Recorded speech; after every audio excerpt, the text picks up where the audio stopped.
আসসালামু আলাইকুম বন্ধুরা, আসমিনা কুকিং চ্যানেল প্রতিদিনের মতো আজকে আরও একটি নাস্তা রেসিপি আপনাদের সঙ্গে শেয়ার করবে। তো ভিডিওটি স্কিপ না করে পুরোপুরি দেখে যাবেন। তো বন্ধুরা, আমি এখানে একটা আলু সিদ্ধ নিয়েছি। আলুটাকে আমি কিছুটা পেঁয়াজ কুচি কুচি করে কেটে নিয়েছি, একটা কাঁচা লঙ্কা কুচি করে নিয়েছি এবং আলুটাকে ভালো করে এভাবে মেখে নিলাম।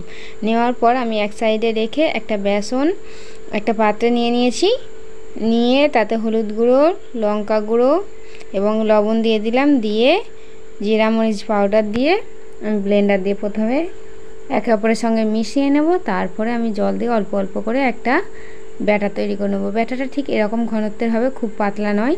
তারপরে আমি ব্রেড দিয়ে এই নাস্তাটা তৈরি করব। বাড়িতে থাকে আমাদের ব্রেড এখন কম বেশি, কেননা বাচ্চাদের টিফিন বানাতে সহজ হয়। তো দেখুন বন্ধুরা, সন্ধ্যা সকালে নাস্তা হিসাবেও খেতে পারেন এবং বাচ্চাদের টিফিন বানিয়েও দিতে পারেন।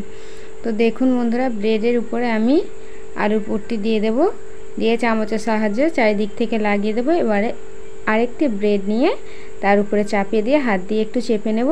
একটা চাকুর সাহায্যে লম্বা লম্বা করে কেটে নেব। আপনারা যদি লম্বা না করে অন্য স্টাইলে কাটতে পারেন, কেটে নিতে পারেন। তো আমি এভাবে 3 ভাগ করে কেটে নিয়েছি। আমি এখানে 2টো ব্রেড নিয়ে এরকম করে কেটে নিয়েছি। এবারে কড়াইতে তেল বসিয়ে দিয়েছি। বেসনের ব্যাটারটায় ব্রেডটা ডুবিয়ে নেব।